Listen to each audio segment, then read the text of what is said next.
अब ये सुंदर से सत्संग के अवसर हमला प्राप्त हुए और समय के सदुपयोग करते हुए रामचरितमानस के वो मिले हुए कथा प्रसाद जहाँ बाबा तुलसीदास जी लेखनी के माध्यम से एक सुंदर से भाव पल्लवित करते और दोहा क्रमांक रामचरितमानस के द्वितीय सोपान अयोध्या कांड दोहा क्रमांक 303 में एक सुंदर से भाव पल्लवित करे। भरत बिमल जसो बिमाल विधो सुमति चकोर कुमारी उदित बिमल जन हृदय नभ एक टक रही निहारी। श्याम रामचंद्र की जय। बाबा तुलसीदास लिखे कि भरत बिमल जसु विमल विधु सुमति चकोर कुमारी उदित बिमल जन हृदय नभ एक टक रही निहारी। और ये पंक्ति के बिल्कुल सरल से अर्थ बाबा तुलसीदास लिखे कि भरत जी का निर्मल यश निर्मल चंद्रमा है और कवि की सुबुद्धि चकोरी है जो भक्तों के हृदय रूपी निर्मल आकाश में उस चंद्रमा को उदित देखकर उसकी ओर टककी लगाए देखती ही रह गई। अर्थात भरत जी महाराज के जो वो यश से निर्मल यश से उखर वर्णन कर पाना जो है बाबा तुलसीदास जी के माध्यम से न हो पाए, क्या उखर वर्णन नहीं कर पाए। अब यदि हम विचार करें तो भरत जी महाराज के वो निर्मल यश जो कि पैलिस काबर सब सन वो निर्मल यश इतना गौर से काबर देखे लगे सब ओखर चकोरी जैसे चंद्रमा जो है चकोरी जो है चंद्रमा के प्रति जो है आतुर हो जाते चंद्रमाला एक तक निहारत रहते बस सही प्रकार से भरत जी महाराज के वो निर्मल यश जो है निर्मल चंद्रमा के समान काबर कहे गए हैं।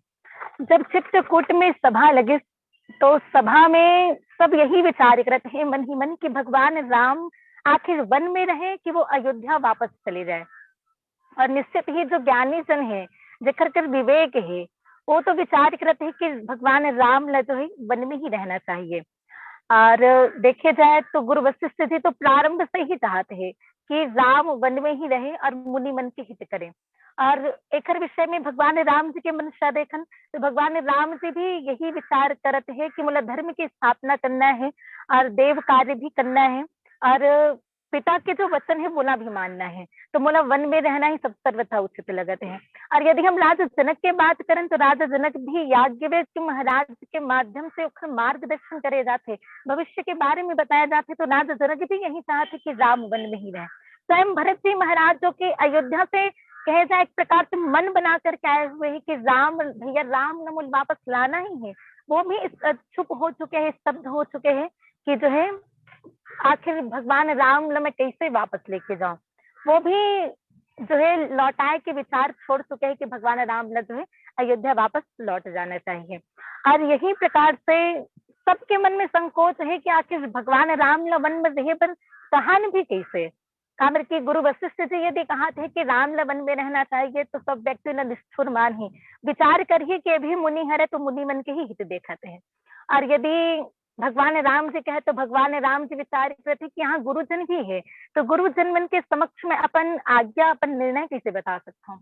और राजा जनक वो भी चुपचाप संकुचित होकर के बैठे हुए हैं। एक कारण ये है कि भगवान राम जो खर जमाता है और यदि जमाता लो वो वन में रह के उपदेश देते हैं तो ये संसार के मन मानही के विवेक और बड़प्पन के जो है बड़प्पन के कारण ये सब कहते हैं। और भरत जी महाराज भी विचार करते हैं कि मैं तो आज्ञाकारी हूँ सबके सेवक हूँ सबके रहते हुए मैं अपन निर्णय कैसे बताऊं। किंतु फिर भी जब कोई भी वो बात कठोर बात नहीं कह पाई तो भरत जी महाराज अपन भाषण के माध्यम से जो है सबके जो मन है ओखर बात सबके मन के बात ल कही देते और यही कारण से ओखर यश जो है फैलते। भरत जी महाराज से दो प्रकार के उपमा दिए जा सकते ग्रंथ के अनेकों कथा के अनुसार जो है एक उपमा अगस्त्य मुनि जी के और दूसरा उपमा भगवान के जो है वराह अवतार के। काबर के अगस्त्य जी महाराज जो है भरत जी महाराज यहाँ दो प्रकार के कार्य करे पहली कार्य के स्नेह रोक लिस और दूसरा कार्य जो कि शोक के विनाश करे। तो स्नेह ला रोकना हम बिंद गिरिला हम स्नेह रोकना कह सकते और जो हिरण्याक्ष के वध हो बोला हम शोक कह सकते। जैसे कि विंध्य गिरिला रोके पर अगस्त्य मुनि जी जो है वो कार्य करे विंध्याचल पर्वत जो है सूर्य के प्रकाश ला रोके पर अपन आप ला बढ़ाते ही जाते तो यही समय में अगस्त मुनि जो निवारण करे, जैसे ही विंध्याचल पर्वत के पास जाते, विंध्याचल पर्वत जो है झुक करके अगस्त मुनि जी ने प्रणाम करे। भले ही वो एक समय के लिए अभिमानी हो चुके रही, किंतु जो है वह विनम्र भाव के भी रही से। तो अगस्त मुनि जी के हित कि जब तक मैं वापस न आ जाऊं तब तक तो यही प्रकार से झुके रहे और ये प्रकार से निवारण करे, यही स्नेह ल संभालना हो। और यदि शोक देखन तो वराह अवतार में हम भगवान के माध्यम से हिरण्याक्ष के वध किए जाते, तो हिरण्याक्ष हम शोक देख सकते हैं। तो ये दोनों उपमा हम भरत जी महाराज देख सकते हैं। वो अपन भाषण के माध्यम से जो है अपन स्वसुख के परित्याग करके, अपन स्वार्थ न छोड़ करके जो है भगवान के प्रति समर्पण के भाव न रखे। मालिक तेरी सदा रहे और तू ही तू रहे, बाकी न मैं रहूं न मेरी आरज़ू रहे, के भाव से भरत जी महाराज सर्वस्व भगवान राम ने अर्पित कर दे। और यही भरत जी के जो शील सौजन्य से विभूत गोस्वामी तुलसीदास जी महाराज ओकर वो गुण के, वो महिमा के वर्णन नहीं कर पाते हैं। और तब जाकर के बाबा तुलसीदास जी के पावन से पंक्ति लिखे हुए कि भरत विमल जसु विमल विधु सुमति चकोर कुमारी, कहे कि भरत जी के जो निर्मल यश है वो निर्मल चंद्रमा के समान है।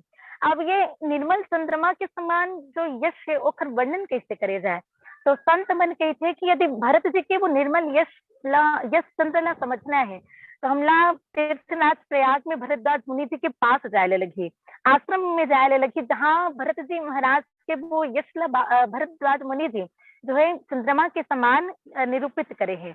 और ये भी कहते हैं कि भरत जी के जो यश नवीन चंद्रमा के समान तो है, किंतु चंद्रमा में जो समस्या भी थे, जो दोष भी थे, वो सब दोष एक यशस्वी पुरुष में हो भी सकते। जो व्यक्ति यश की प्राप्ति करते वो कर जो है चंद्रमा में जो समस्या है, जो दोष है, विषम दोष हो भी सकते, किंतु भरत जी महाराज के यश में जो यश है वो में जो कोई प्रकार के दोष नहीं है कहे।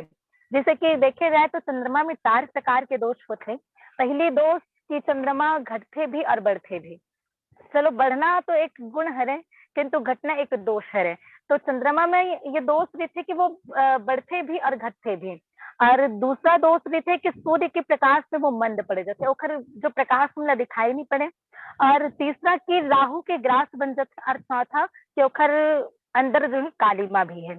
तो देखन तो चंद्रमा घटते उबड़ते, किंतु भरत जी महाराज के जो यश है वो कभी जो है घटे नहीं, केवल बढ़ते ही जाते।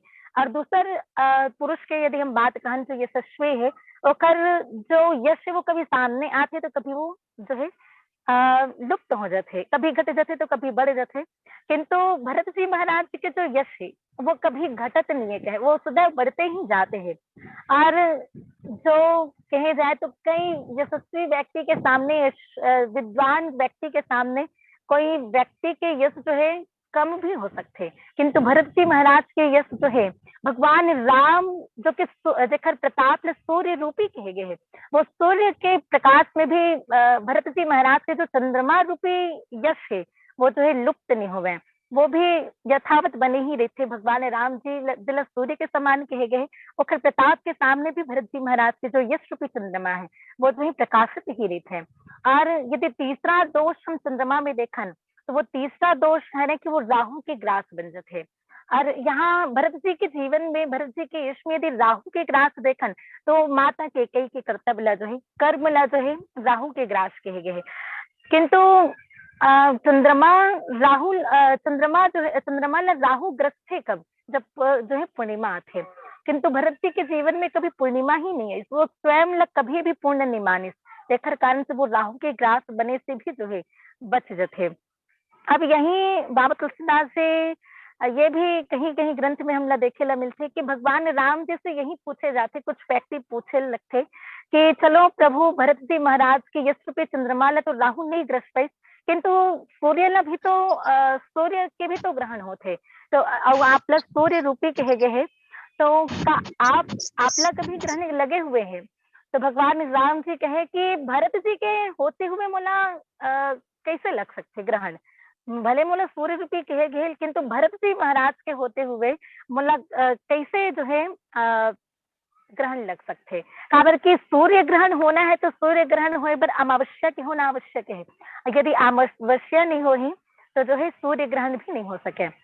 तो यही कारण से जब भरत जी महाराज के जो यश है वो कभी घटत नहीं है, केवल बढ़ते ही जाते हैं। तो आखिर अमावस्या नहीं हुई तो सूर्य के ग्रहण भी कैसे हो सकते? सूर्य के ग्रहण नहीं होते खैर पीछे भी यदि कोई कारण है तो भरत जी महाराज के ही जो है कारण ही जो है ये सूर्य के ग्रहण नहीं हो पाते हैं। और यही प्रकार से संत समाज जो है कुछ विद्वत बाबा तुलसीदास जी से पूछे कि ये सब तीन दोष तो भरत जी महाराज के यश में हमने नहीं देखे, किंतु जो चौथा दोष है कि चंद्रमा में जो कालिमा होते ऐसा कालिमा रूपी दोष भरत जी महाराज के यश में हवे कि नहीं। तो जब ये सब पूछेगे तो बाबा तुलसीदास जी के भरतदास मुनि जी के कि भरत जी महाराज के जो चंद्रमा रूपी यश है वो जो है कालिमा तो है, किंतु वो कालिमा जो है वो कोई दोष न है। वो कालिमा के पीछे जो कारण है वो भगवान राम की श्यामता ही है। भगवान राम की श्यामता के कारण ही भरत जी के यश में जो है यश रूपी चंद्रमा में कालिमा दिखाई पड़ते है। अब यही हम वहां की कथा में चले जाए जो लंका कांड में वर्णित है, जना बाबा तुलसीदास जी लंका कांड में लिखे हुए हैं। एक दिन भगवान राम जी एक प्रश्न करे अपन सेन समाज से, कहे कहाँ प्रभु सती महु में सकटाई, कहाँ काह निज निज मति भाई। है ना, भगवान राम जी प्रश्न करे कि हे भाइयों, ये चंद्रमा में जो कालिमा दिख रही है, जो चंद्रमा के हृदय स्थल में जहाँ कहे जाए वहाँ कालिमा दिख रही है, वो आखिर कालिमा है किस चीज का? अपनी अपनी बुद्धि के अनुसार कहो। तो सब सेना के जो व्यक्ति मन है अपन अपन मति अनुसार जो है वो कालिमा के वर्णन करे लगते। कोई कहते कि यहाँ सूर्य के यहाँ पृथ्वी के जो है छाया पड़त है, तिखर कारण से जो है ये कालिमा दिखाई पड़ते है। कोई कहे कि कामदेव की पत्नी जो रति है वो अति सुंदर है, और ब्रह्मा जी जो है जब रति के रचना करे, जब रति ला बने तो चंद्रमा के जो हृदय स्थल है उन्हें निकाल करके रति के मुख बने, और यही कारण से वहां चोट लग गए और चोट के कारण ही वहां काला दिखाई पड़ते हैं। सब अपन अपन मत अनुसार चंद्रमा के वो कालिमा के वर्णन करते कि आखिर वो कालिमा हवे काबर। किंतु जब हनुमान जी महाराज से पूछेगी, जैसे कि आज भरतदास मुनि जी कहते हैं ना कि भरत जी महाराज के जो यश रूपी चंद्रमा में कालिमा है वो कालिमा भगवान राम जी की श्यामता कह रहे हैं, है ना। कीरति विधुत मुस्किन अनूपा जहाँ बस राम प्रेम मृग रूपा, है ना। तो वही प्रकार से जो है ये श्यामता जो है भगवान राम जी की श्यामता है। तो हनुमान जी महाराज वो समय की हनुमंत सुनहु ससे सुनहु प्रभु ससे तुम्हारे प्रियदास, तब मूर्ति विधु उर बसते सोई श्यामता आभास। हनुमान जी महाराज के प्रभु आप पूछो ये चंद्रमा में कालिमा का चीज कह रहे हैं, तो ये कालिमा जो है कोई चोट या कोई छाया के नो है। मोर मति अनुसार ये जो कालिमा है वो कालिमा तो आपके ही है, काबर की चंद्रमा के हृदय स्थल में आप निवास करते हो, तो वो और आपके रूप जो है श्याम है, तो यही कारण से वहां कालिमा पड़े हुए हैं। तो यही भाव आज भरतदास मुनि जी की चंद्रमा में जो चार समस्या होते वो चार समस्या भरत जी महाराज के यश रूपी चंद्रमा में जो है हमला देखे नहीं मिले, वो अखर से विहीन है।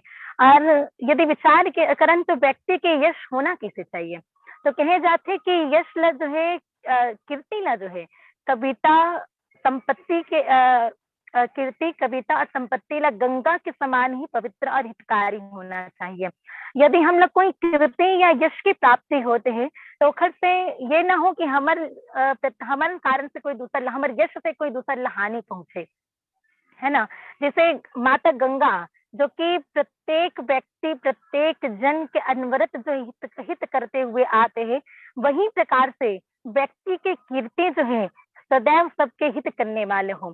कि सिंधा कांड में बाबा तुलसीदास जी यही भाव अपन पंक्ति के माध्यम से रेखांकित करे कि निश्चितम घन खगोत विराजा, जनु दम्भिन कर मिला समाजा। जुगनू जो कि रात्रि में प्रकाशित लगते और वो कोई दूसरा ने प्रकाशित नहीं करे, केवल अपन लिए प्रकाशित होते।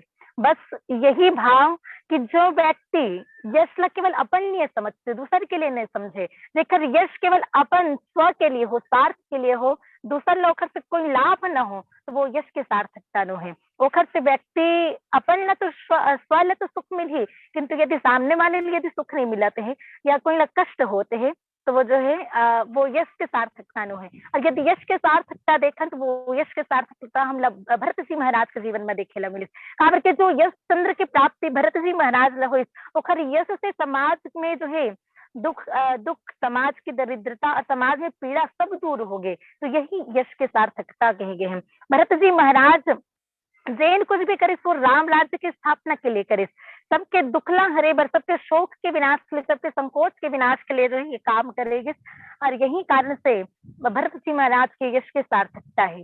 प्रत्येक व्यक्ति के जीवन में 3 प्रकार के कामना होते हैं। पहली कामना रहती है पुत्र कामना, दूसरा धन की कामना और तीसरा जो है यश के कामना।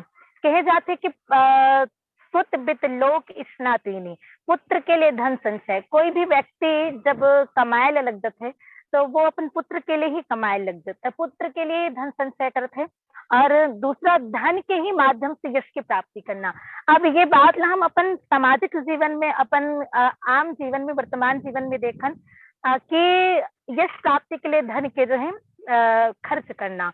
जैसे कि कोई भी व्यक्ति आज यदि कोई ला यश प्राप्त होते तो यदि कोई नेता बन गए तो ला यश मिल जाते है ना। तो वो व्यक्ति नेता बने के पहले जब चुनाव लड़ते तो पहले धन खर्च करते, तो धन खर्च करे के बाद ही जब वो व्यक्ति कोई भी नेता बनते, विधायक बनते तो बोला यश की प्राप्ति होते। तो भाव यही कि यश प्राप्ति के लिए धन के खर्च करना। और कहे जाते कि यश से जो है यश प्राप्ति करे के बाद में व्यक्ति के जीवन में ये भाव आ जाए कि मोर से यश, मोर इतना यश कोई प्राप्त न हो या आपस में देश उत्पन्न हो जाए, तो जो है ये जो है दुर्गुण है। काबर की यश में सद्गुण भी है और दुर्गुण भी है।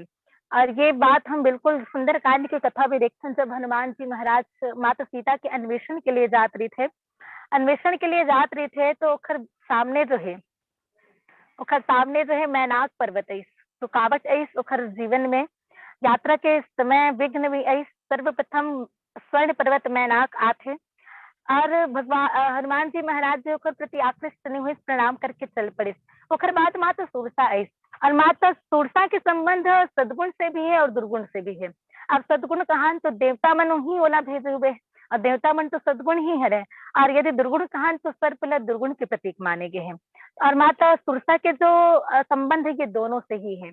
व्यक्ति यश प्राप्ति के लिए दान करते, पूजा पाठ करते, और जब बोला यश की प्राप्ति हो जाते तो यश प्राप्ति के बाद में जो मन में यदि अभिमान हो जाए या ईर्ष्या उत्पन्न हो जाए या ये भाव आ जाए कि मोर से अधिक यश कोई नहीं प्राप्त होना चाहिए, तो यही जो है यश जो है यश में दोष की उत्पत्ति होते हैं। तो यश में सद्गुण भी है और दुर्गुण भी है। और ये साक्षात उदाहरण हम महर्षि विश्वामित्र जी ला देख सकते हैं, जो कि तपस्या और साधना के माध्यम से जो है ब्रह्म ऋषि हो जाते हैं। और ब्रह्म ऋषि के नाम से संबोधित किए जाते हैं। हर कोई वाला ब्रह्म ऋषि के नाम से संबोधित करते। एकमात्र केवल वशिष्ठ जी महाराज भी थे जो कभी वाला ब्रह्म ऋषि नहीं किए। इतना तपस्या साधना के बाद भी सब ओला ब्रह्म ऋषि माने, किंतु गुरु वशिष्ठ जी वाला केवल राजश्री ही कहे। तो यही कारण से विश्वामित्र जी के मन में जो है एक प्रतिहिंसा के भाव जागृत हो जाते। और पूर्णिमा की रात को विश्वामित्र मुनि जी जो है वशिष्ठ जी के आश्रम में जाकर के छिप जाते और समय के इंतजार, वो घड़ी के इंतजार करे लगते कि कुछ अच्छा से समय जार करके मैं वशिष्ठ जी के प्राण हल लूं। तो वशिष्ठ जी अपन पत्नी के साथ में चंद्रमा ला देखते हुए बैठे रहे थे। तो वशिष्ठ जी की जो पत्नी अरुंधति है वो पूछे वशिष्ठ जी से कि हे स्वामी, ये संसार में आज तक कोई ऐसा है जेकर कीर्ति चंद्रमा के समान प्रकाशित हो, है ना। जितना प्रकाशित ये चंद्रमा दिखाते हैं, इतना प्रकाशित ऐसा कोई व्यक्ति है, कोई महर्षि है, कोई महात्मा है जेकर यश जो है ये चंद्रमा के समान प्रकाशित हो है। तो वशिष्ठ मुनि जी कहे कि हाँ, अभी वर्तमान समय में विश्वामित्र जी के जो यश से कीर्ति है वो यही चंद्रमा के समान प्रकाशित होते हैं। वो तो ब्रह्म ऋषि है केस। और जैसे कि बात ला विश्वामित्र जी मुनि छुपे हुए सुने, तो अपन तलवार ला फेंक करके वशिष्ठ जी के चरण कमल में आकर के गिर पड़ते। और विश्वामित्र जी मुनि पूछे कि प्रभु, हे स्वामी, हे गुरुदेव, आज तक आप बोला कभी ब्रह्म ऋषि नहीं कहो, आज पहली बार मोनो ब्रह्म ऋषि काबर कहा तो। तो वशिष्ठ मुनि जी कहे कि आपके जीवन में एक जो है भाव कि तलवार से सिर काटे वाले जो वृत्ति है वो समाप्त नहीं हो रही से, और आज वो वृत्ति समाप्त हो चुके हैं। शेखर कान से मैं आप ब्रह्म ऋषि के हम, और ये सब हम देख सकते हैं कि यश से सदगुण भी आते और दुर्गुण भी आते। और जब कीर्ति में दोष आने लगते तो कहते कि वहां शून्य बनना चाहिए। जैसे हनुमान जी महाराज सुरसा के समक्ष गए, तो जब 100 योजन के सुरसा जो है अपन शरीर बढ़ा ले, तो हनुमान जी महाराज शून्य हो गए। अति लघु रूप के, अति लघु रूप पवन सुत लिन्हा, लघु भी नहीं, यदि गणित की दृष्टि से देखन तो लघु काला के थे, लघु अंक कहे जाते 1 ला, और अति लघु कहे जाए तो वो शून्य अंक ला कहे जाए। तो शून्य जब भी व्यक्ति के जीवन में यश में यदि कीर्ति में यदि दोष आने वाला ही से लगते, तो समय व्यक्ति में विनम्रता आ रही, शून्यता आ रही, तो वो कीर्ति ला कभी दोष नहीं लगे। और यही प्रकार से भरत विमल जसु विमल विधु सुमति चकोर कुमारी। अब सुमति का आखिर जीवन में आई, तो भरत जी महाराज के भाषण न सुन करके समस्त समाज में तो स्तब्धता छा गए। सब जन भरत जी महाराज के भक्ति से मोहित हो गए, प्रेम में मग्न हो गए। और यही प्रकार से यहाँ बाबा तुलसीदास जी की मैं वो समय के वो क्षण के जो है वर्णन कौन प्रकार से करूं, ऐसा क्षण के मैं वर्णन कैसे कर सकता हूँ। और तब कहे कोई कोई कि यदि आपको वर्णन नहीं करना आ रहा है तो आप मत कीजिए। तो बाबा तुलसीदास जी कहे कि भरत जी महाराज के भक्ति के अंश पा करके जो विवेकी व्यक्ति हैं, ज्ञान शिरोमणि है, ज्ञानी शिरोमणि है, जनक जी महाराज, महात्मा वशिष्ठ, ये सबके जीवन में मग्नता आगे, वो प्रेम में मग्न हो गए। क्योंकि वो अंदर सुमति नहीं रही से, उखर यहाँ उखर अंदर सुमति रही, सुमन का मिली, मग्नता मिली, प्रेम में मग्न हो गए। और मोर पास सुमति नहीं रही से, तो मैं वो भक्तिला पा करके, वो भक्तिला जान करके वो अंदर जो है सुमति आ गए। और यही प्रकार से संत समाज काबर के भरत जी के जो भक्ति है, सब व्यक्ति में बराबर प्रकाश नहीं डाले, बराबर प्रभाव नहीं डाले, है ना। भरत जी महाराज के जो भक्ति है वो सब में बराबर भाव नहीं डालते हैं। जो किथे कि होत न भूतल भाव भरत को, अचर सचर चर अचर करत को। भरत जी महाराज के वो भक्ति के अंश देख करके चेतन जो है जड़ हो गए, और जड़ जो है चेतन बन गए। और यदि हम देखन तो जो चेतन व्यक्ति, चेतन अर्थात जेकर का सुमति है, तो जनक जी महाराज कर सुमति रही से, वशिष्ठ जी कर सुमति रही से, तो ओखर भक्ति ला देख करके ओखर में जड़ता आगे, मग्नता। जब व्यक्ति मग्न हो जाते तो ना वो कुछ कह पाए न बोल पाए, तो वो मग्नता आगे। और बस यदि हम बाबा तुलसीदास जी के जीवन ला देखन, तो बाबा तुलसीदास जी की मोर कर तो बुद्धि ही नहीं रही, सुमति ही नहीं रही, तो मैं जड़ रही हूँ, कैसन जड़, तो बुद्धिहीन वाले जड़। तो कहे तो मोर जीवन में सुमति आ गए, तो अर्थात मैं चेतन बन गया, जड़ से चेतन बन गया, और जो चेतन रही से वो जड़ बन गए। यही प्रकार से अब जिज्ञासु व्यक्ति की यदि आप भरत जी के महिमा न जान चुके हो, आपके पास सुमति आ चुके हैं, तो आप भरत जी महाराज के वो महिमा के वर्णन काबर नहीं करो। तो भरत जी महाराज की महिमा के वर्णन कर पाना, बाबा तुलसीदास जी कहे भरत जी के मैं महिमा के वर्णन कैसे करो, काबर की सुमति छोटे पात्र है और महिमा बहुत बड़ी चीज है। आखिर छोटे पात्र में बड़े चीज ला रखे कैसे जा सकते। मैं जो है अपन बुद्धि से भरत जी के वो चरित्र के वर्णन नहीं कर पाऊँ, कभी कुल मति सकुचा नहीं सीधी, वो जैसे सकुचा के बाबा तुलसीदास जी की मति जो है सकुचा गए, वो इच्छा होते हुए भी जो है संकुचित होकर के भरत जी महाराज के वो महिमा के वर्णन नहीं कर पाई। काबर की जनक जी महाराज, वशिष्ठ जी महाराज जैसे परम ज्ञानी व्यक्ति मन भी जब भरत जी महाराज के भक्ति ला देख करके मौन रह गए, तो मैं तो केवल सुमति पाया हूं, मन तो मग्नता पा चुके, मैं तो केवल सुमति पाया हूं। तो जब वैसन शारदा सरस्वती माता वशिष्ठ जी जनक जी कहत प्रीति शारद सकुचाई, माता सरस्वती सकुचा के उखर प्रीति ला देख करके भरत महामहिमा जलराशि मुनि मति थारी पील अबलासी। वशिष्ठ जी भी जो है सकुचा गए। और राजा जनक, तो राजा जनक के लिए कहेगे कि सोमति मोर भरत महिमा ही कहे काह छली छुअत ही ना छाही। तो यही भाव के कि जब माता सरस्वती वशिष्ठ जी जनक जी संकुचित हो गए, तो फिर मोर का ये है कि का बुद्धि है कि मैं उखर वर्णन कर पाऊं। किंतु बात पवित्र होने के बावजूद भी जब भरत जी महाराज के वो वर्णन बाबा तुलसीदास जी ने कहे, तब भी वो निराश नहीं हो पाई। वो निराश ना हो करके, चलो मैं कह नहीं पाता हूँ तो भगवान भरत जी महाराज के वो करनी ला, वो भक्ति ला देख तो सकता हूँ, नेत्र के आनंद तो ले सकता हूँ। और यहाँ बाबा तुलसीदास जी की सुमति चकोर कुमारी, चकोरी नहीं की, कहे चकोर कुमारी, चकोरी के जो स्नेह है, यहाँ स्नेह बताया गया है। तो चकोरी जो है, चकोर की पत्नी भी हो सकते हैं, चकोर की पत्नी भी हो सकते हैं, किंतु यहाँ लिखे चकोर कुमारी। चकोरी के जो प्रेम है वो पति के अर्थात चकोर के प्रति भी हो सकते हैं और चंद्रमा के प्रति भी हो सकते हैं, किंतु एक चकोर कुमारी के जो स्नेह है वो केवल चंद्रमा के प्रति थे।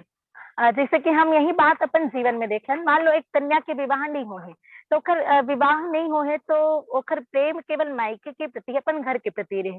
और जब एक कन्या के विवाह हो जाते तो वो ओकर प्रेम जो है केवल मायके के प्रति नहीं, वो ससुराल के प्रति भी रह जाते। तो बस यही प्रकार चकोरी ने की इस बाबत तुलसीदास जी, चकोरी के प्रेम चकोर के प्रति और चंद्रमा दोनों के प्रति हो सकते, किंतु चकोर कुमारी के प्रेम कहे गए हैं। चकोर कुमारी अर्थात यही प्रकार से जो बाबा तुलसीदास जी की सुमति है वो अन्य दूसर और दृष्टि नहीं डाले, कहे जाए चकोरी जो है चकोर की ओर नहीं, चकोर कुमारी केवल चंद्रमा की ओर जो जैसे अपन नेत्र रखे, अपन प्रेम ल रखे, बस वही प्रकार से बाबा तुलसीदास जी के जो मन है, जो सुमति है, वो केवल और केवल ओकर अनुराग भरत जी के यश चंद्र में ही दिखाई पड़ते। और लिखे, उदित विमल जन हृदय नभ, एक टक रही निहारी। और भरत जी के यश चंद्र भक्तों के हृदय रूपी निर्मल आकाश में प्रकाशित हैं। अब यदि हम विचार करें, जब आकाश जो है स्वच्छ रहे तभी हमला चंद्र दर्शन जो है संभव हो सकते हैं। यदि आकाश में बादल है या धूल कण है तो वो खर दर्शन कर पाना ये संभव नहीं है। वही प्रकार से भरत जी महाराज के यश चंद्र यदि भक्त के हृदय में कब आई, जब वो खर हृदय जो ही निर्मल रही, और यदि वो हृदय में वासना रूपी बादल या राग द्वेष रूपी धूल कण विद्यमान रही, तो भरत जी के यश चंद्रला जो है देखे में असमर्थ हो रहे। और यदि हम विचार करें, यहाँ सभा लगे हुए चित्रकूट में, तो चित्रकूट में सभा लगे हुए तो काखर हृदय जो है निर्मल है, और काखर हृदय में जो है वो वासना है, स्वच्छ नहीं है। तो जैसे ही भरत जी महाराज के भाषण हुए, तो भरत जी महाराज के भाषण के पश्चात जो है देवराजेंद्र अपन माया जो है प्रकट करे, और वो माया से प्रभावित हो करके सब पुरवासी के मन में स्थिरता नहीं रही है। कोई विचार करते कि हमला वन में रहना चाहिए, क्षण में ही मन में आई कि हमला वन में रहना चाहिए, और कुछ क्षण पश्चात ही मन में आती कि हमला अयोध्या या घर वापस लौट जाना चाहिए। उखर मन में स्थिरता नहीं है। और फिर भी चित्रकूट में कुछ ऐसा ज्ञानी रही जैसे राजा जनक या मुनिजन या वशिष्ठ जी, जेकर मन में स्थिरता है, और वो केवल और केवल चाहते कि भगवान राम अयोध्या में ही रहे। तो यही बात है निर्मल हृदय के। यदि निर्मल हृदय की बात करें तो निर्मल हृदय ही से वशिष्ठ जी के पास, जनक जी के पास, भरत जी के पास, मुनिजन और कुछ ज्ञानी साधु संत के पास। और जो अयोध्या के पूर्ववासी वो तो अब भी स्वामी लगे हुए हैं। काबर की वन देवराजेंद्र के माया से प्रभावित काबर हुई, काबर के उखर कर अभी भी स्वार्थ है, मन अभी भी चाहते कि भगवान राम वापस लौट जाए, उखर कर विवेक नहीं है, वो भी अभी भी अपन स्वार्थ ही देखते हैं। सब भगवान राम अयोध्या लौटाए के ही पक्ष में है, और केवल यहाँ भगवान राम जी की इच्छा से अपन इच्छा शून्य नहीं कर पाए। मन तब भी चाहते कि भगवान राम जो है वापस चले जाए, भगवान राम की इच्छा ना मानते हुए। जैसे कई बार जीव जो है भगवान की इच्छा ना मान करके जो है अपन इच्छा चलाए में विवश हो जाते, विचार करते कि मोर इच्छा ही हो ही। बस वही प्रकार से पूर्ववासी मन भी राम जी के इच्छा न मान करके अपन एक नन्ही से धारा बहाए के प्रयास करते हैं कि भगवान राम जो है वापस लौट जाए। यही कारण से मन देव माया से प्रेरित हुए। और कहते पूर्ववासी मन के एक बहुत बड़े अपराध ये भी होगी कि वो मन भरत जी महाराज ला जो है, भरत जी महाराज ला राम जी से छोटे मान ली, है ना। भरत जी महाराज ला जो है राम जी से छोटे मान ली, ये बहुत बड़े अपराध पूर्ववासी मन से हुई। तुम कानन गवनहु दो भाई, भरत जी महाराज से भागवत प्रेम मूर्ति कहे गए, और राम जी से भी छोटे मान ले। जबकि भगवान राम जी के कहना है कि मोते संत अधिक करी लेखा, मोर से भी अधिक यदि कोई है तो वो जो है संत व्यक्ति है। मोर यदि सम्मान नहीं हुई, मोर पूजा नहीं हुई चली, लेकिन संत व्यक्ति के सदैव सम्मान होना चाहिए। गुरु वशिष्ठ जी, जनक जी, सबके माध्यम से भरत जी के सम्मान करेगी, किंतु पूर्वासी कहीं ना कहीं ककरो न ककरो मन में ये भाव चलत रही कि कैके की करने के पीछे भरत जी के भी हाथ हैं। तो काबर क्यों मन भरत ला भी राम जी से छोटे मान लिस, और यही कारण से जो है यही अपराध खर्च हुई। सबकी कहे जाते कि राम ते अधिक राम कर दासा, भगवान से भी बढ़कर के यदि कोई है तो वो भगवान के दास ही है। और यदि कोई भगवान के दास ला छोटे मान थे, भगवान से छोटे मान थे, तो ये अपराध ही है। और ये अपराध पूर्वासी मन करे कि भरत जी जो है राम जी से छोटे है, ये माने के अपराध जो है करथे पूर्वासी मन। भरत जी ला छोटे मान भगवान राम ला बिल्कुल भी प्रिय नहीं लगे। फिर भी भगवान राम जी हंसते हुए कि इसकी लखी ही हंसी का कृपा निधानो, सरिस स्वान भगवान जुबानो। यही प्रकार से जो है निर्मल हृदय में भगवान भरत जी महाराज के यश चंद्र जो कि प्रकाशित दिखाई पड़ते हैं। और तब बाबा तुलसीदास एक टक रही निहारी, भरत जी महाराज के वो भक्ति ला देख करके बाबा तुलसीदास के हृदय में सुमति आ गए, और वो सुमति के कारण जो है निमग्नता आ गए। और यही कारण से भरत जी के यश चंद्र अपन लेखनी के माध्यम से प्रकट करे बर जो है बाबा तुलसीदास जी असमर्थ हो गए, और न वो लेखनी के माध्यम से कुछ लिख पाई, नहीं वाणी के माध्यम से भरत जी महाराज के विषय में कुछ कह पाई। बाबा तुलसीदास जी तो भरत जी महाराज ने ही आदर्श मांगते है, आदर्श ही मानत है। और बस यही विचार करते हैं कि यदि आज बाबा तुलसीदास जी विचार करे कि आज यदि मैं भगवान राम तक पहुंचे हाँ, तो खर सबसे अच्छा मार्ग यदि कोई मोला दिस है तो वो मार्गदर्शन करने वाले हैं भरत जी महाराज। आपकी जय हो। कली काल तुलसी से सठनी हठी राम सन्मुख करत को। और यही भाव देते हुए बाबा तुलसीदास जी की ये पंक्ति, भरत विमल जसु विमल विधो, सुमति चकोर कुमारी, उदित विमल जन हृदय नभ, एक टक रही निहारी। कि भरत जी के निर्मल यश, निर्मल चंद्रमा है, और कवि के जो सुबुद्धि है वो चकोरी है, जो कि केवल भरत जी के यश रूपी चंद्रमा ला ही देखना चाहते हैं।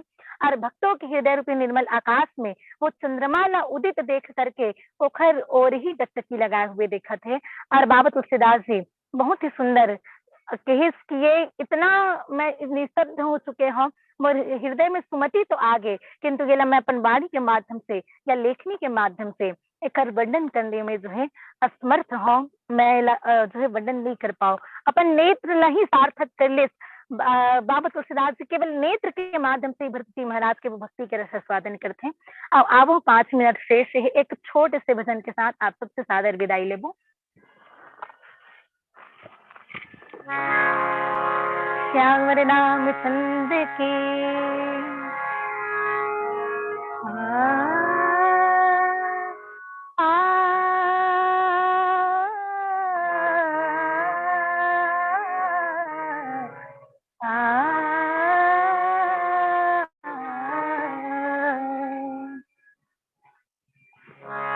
तेरा नाम ही एक सहारा, बनवारी नंदलाला। तेरा नाम ही एक सहारा, बनवारी नंदलाला। मैंने छोड़ दिया जग सारा, मैंने छोड़ दिया जग सारा, मेरे बनवारी नंदलाला। तेरा नाम ही एक सहारा, मेरे बनवारी नंदलाला।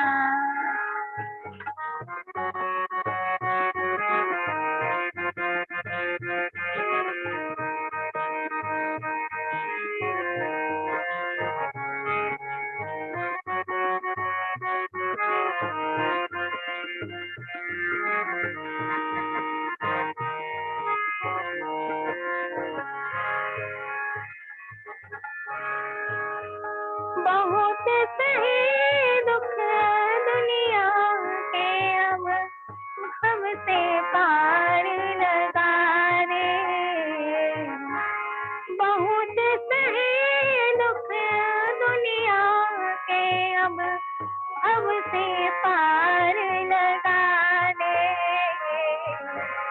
मोह भरम से छूट जाऊं मैं, दुख संताप मिटा दे। मैं इस जीवन से हारा,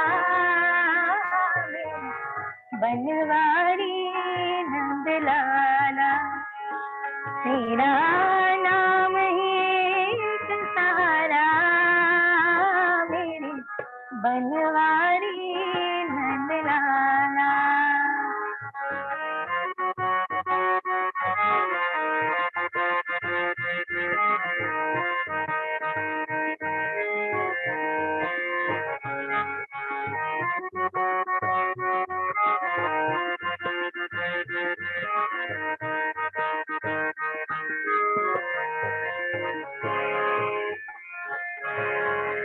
तू न सुनेगा तो दुखियों के, कौन सुनेगा ताना।